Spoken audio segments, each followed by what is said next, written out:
நாம் இப்போ இருக்கிற இடம் ஆர்ட் அண்ட் கிராஃப்ட் வில்லேஜ், ஹைதராபாத்தில் ரொம்ப ஃபேமஸான ஒரு டூரிஸ்ட் ஸ்பாட். இது சில்பாபுரம்னு இடத்துல இருக்குது. மெயின் சிட்டிக்குள்ளே தான் இருக்குது. நான் தம்பி வீட்டுக்கு ஹைதராபாத் போயிருந்தப்ப இந்த இடத்த கண்டிப்பாக பார்க்கணுன்னு ஃபஸ்ட்டே அவனே டிசைட் பண்ணி வச்சுட்டான். ஏன்னா நான் ஒரு கிராஃப்ட் பிரியே. அப்புறம் இந்த ஹேண்ட்மேட் ஐட்டம்ஸ் எல்லாம் எனக்கு ரொம்ப பிடிக்கும். ஃபுல்லாகவே ஏக்கர் கணக்கில் ஹேண்ட்மேட் ஐட்டம்ஸ் வச்சுருக்காங்க. அதை பார்க்காம முடியுமா நம்மளால்? அப்படியே நமக்கு பிடிச்சதையும் வாங்கிக்கலாம் அப்படின்னு காலையிலே கிளம்பியாச்சாங்க. என்ட்ரன்ஸில் பே பண்ணி டிக்கெட் எடுத்துகிட்டு அப்படியே உள்ளாடி வந்துட வேண்டியது தான். அதுக்கப்புறம் கொஞ்சம் இடம் கார்டன் மாதிரி அழகாக செட்டப்லாம் வச்சுருக்காங்க. அதையுமே பார்த்துக்கலாம் நம்ம. அதுக்கப்புறம் தான் நம்மளோட ஏரியா ஸ்டார்ட் ஆகுது. கொஞ்சம் நேரம் குழந்தைங்களும் விளையாட விட்டுட்டு அப்படி ஃபோட்டோஸ் எல்லாம் எடுத்துக்கிட்டோம். ஏன்னா கடைக்கடையை சுற்றும் போது எப்படியும் குழந்தைங்களுக்கு போர் அடிக்கும். அதனால கொஞ்சம் நேரம் அவங்கள என்ஜாய் பண்ண விட்டுருவோன்னு விட்டுட்டோம். மரத்தில் பெரிய சக்கரம் அழகாக பண்ணி இடையில வச்சுருந்தாங்க. அதை தள்ள சொன்னால் முடியவே இல்லை, கட்டி வச்சுருந்தாங்க. ஏன்னா அதை பார்க்காமலே என் பொண்ணு அழகாக தள்ள ட்ரை பண்ணிட்டு இருந்தா. பக்கத்தில் குளம் மாதிரி, அதாவது ஃபிஷ் ஏதாவது போடுறதுக்கு வேண்டி பண்ணியிருப்பாங்கன்னு நினைக்கிறேன். ஆனால் அது மெயின்டைன் பண்ணாமல் ரொம்ப அழுக்காக இருந்துச்சு. இப்போ நம்ம கடை ஸ்டார்ட் ஆயிடுச்சு பாருங்களேன். அதுக்கு முன்னாடி ஆர்ட் வில்லேஜ் பண்ணியிருந்தாங்க பாருங்க. இந்த மாதிரி நிறைய ஸ்டாச்சுவாக பண்ணி வச்சுருந்தாங்க. ஆனால் ஹெட் ஸ்பேஸ் மட்டும் நமக்கு ஃப்ரீயாக இருக்கும். நம்ம அதில் ஃபேஸ் வச்சு ஃபோட்டோஸ் எடுத்துக்கலாம், வீடியோஸ் எடுத்துக்கலாம். ஆனால் ரொம்ப டச் பண்ணாத மாதிரி பண்ண சொன்னாங்க, கீழே விழுந்துடக்கூடாதுன்னு. நான் குழந்தைங்க எல்லாருமே ஃபோட்டோஸ் வீடியோஸ் எடுத்துக்கிட்டோம். நானுமே எடுத்தேன் அழகா. அப்புறம் கிணறு ஒன்று கரெக்டாக அந்த பெரிய குளத்துக்கு நடுவில் இருக்குது. அது பார்க்குறதுக்கு ரொம்ப அருமையாக இருந்துச்சு. இங்கே போட்டிங் சர்வீஸும் இருக்குது. நாங்கள் கடைசியாக எல்லாம் முடிச்சுட்டு போகலான்னு பிளான் பண்ணியிருந்தோம். என் பொண்ணு பாருங்களேன், ரியலாக இருக்கிற மாதிரியே இருக்குல்ல, ரொம்ப நல்லா இருந்துச்சு.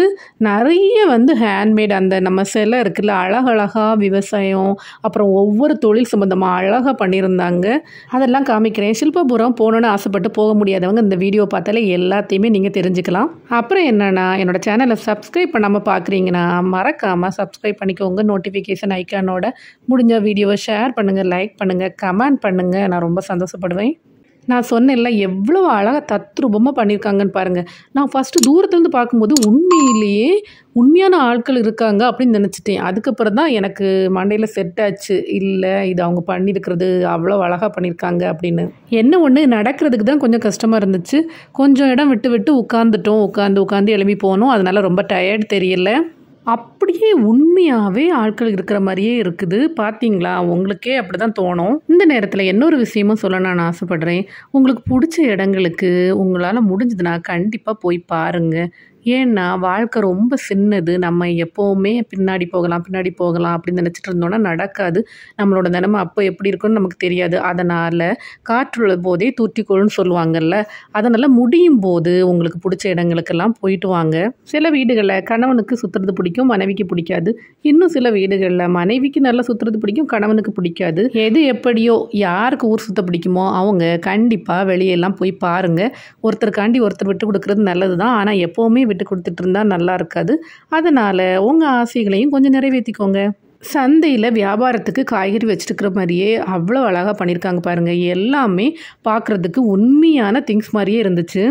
என் பையன் ரொம்ப கடுப்பாயிட்டான். குழந்தைங்களுக்கு இதை பற்றி புரியாதுல்ல, நமக்கு தான் அதோட அருமை புரியும், அவங்களுக்கு இந்த விஷயங்கள்லாம் புரியாது. அதனால் ஐயோயோ என்னது இது மம்மி நடந்துக்கிட்டே இருக்குமே அப்படின்னு கொஞ்சம் டென்ஷன் ஆகிட்டான்னு வைங்களேன். அவனை சமாளிக்கிறதுக்குள்ளே ஒரு வழி ஆயிடுச்சு.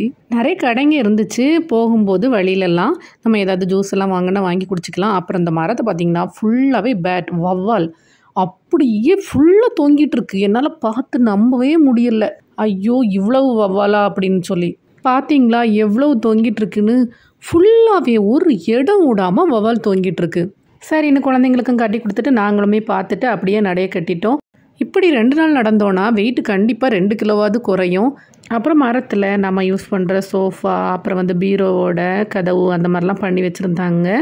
நம்ம கைவினை பொருள் ஏரியாவுக்கு வந்துட்டோம். பாருங்கள் பாட்டு இவ்வளோ செஞ்சு வச்சுருக்காங்க. கப்பு, அப்புறம் சின்ன சின்ன மாடல் சாசஸ், அப்புறம் நிறைய பாட்டில்ஸ், அப்புறம் ஹேங்கிங்ஸ் எல்லாமே நார்மலாக நம்ம க்ளேயில் பண்ணுவாங்கல்ல, மண்ணில் உள்ள க்ளேயில் அந்த மாதிரி நிறைய பண்ணி வச்சுருந்தாங்க. கலர்லாம் சூப்பராக கொடுத்து செம்மையாக வச்சுருந்தாங்க. ஹேங்கிங், இது டோர் ஹேங்கிங் எனக்கு ரொம்ப பிடிச்சிருந்தது. ஆனால் எங்கே கொண்டு யூஸ் பண்ணுறது அப்படின்னு சொல்லி வாங்கலை. அப்புறம் சின்ன குழந்தையில விளையாட தருவாங்கல்ல, மரத்தில் செஞ்ச சின்ன சின்ன குட்டி குட்டி பொம்மைலாம் அந்த கடையில் ரொம்ப இருந்துச்சு. எனக்கு பழைய ஞாபகத்தை கொண்டு வந்துச்சு அப்படியே. அப்புறம் பேக்ஸ் எல்லாம் நிறைய கையில் செஞ்சது சூப்பராக இருந்துச்சு. ஆனால் ரேட்டு கொஞ்சம் காஸ்ட்லியாக இருந்துச்சு. ஆனால் ஒர்த்து எப்படி இருக்கணும்னு தெரியல. ப்ளஸ் நிறைய வெயிட் வைக்க முடியாது. அதனால் நான் வாங்கலை. வுட்லேயே சின்ன சின்னதாக டாய் வெஹிக்கிள் எல்லாம் அழகாக பண்ணியிருக்காங்க. அப்புறம் கூடை நிறைய இருந்துச்சு. அப்புறம் மிரருக்கு நிறைய மாடல் ஃப்ரேம்ஸ் பண்ணியிருந்தாங்க வுட்டில். இது வந்து மாலை கடை, அதாவது பேல்லாம் யூஸ் பண்ணுற கடை. ஆனால் பேல் வந்து எனக்கு ரொம்ப சாட்டிஸ்ஃபேக்ஷனாக இல்லை இங்கே பார்த்தது. நான் 1 செட் பேங்கிள் மட்டும் வாங்கிக்கிட்டேன். அப்புறம் இதெல்லாம் தாண்டி போகும்போது நம்ம குழந்தைங்களுக்கு பிடிச்ச ஏரியா வந்துடுச்சு. பார்க் இருக்குது பக்கத்தில். வந்து பேட்ஸ் எல்லாம் கொஞ்சம் கேஜில் போட்டு வச்சுருக்காங்க. குழந்தைங்க என்ஜாய் பண்ணுவாங்க நல்லா. ஷில்பாபுரம் இது வரைக்கும் பார்க்காதவங்களுக்கு இந்த வீடியோ நல்லா யூஸ்ஃபுல்லாக இருக்கும் நம்புகிறேன். அப்படியே வீடியோவை ஷேர் பண்ணுங்கள், லைக் பண்ணுங்கள், கமெண்ட் பண்ணுங்கள். பாய்.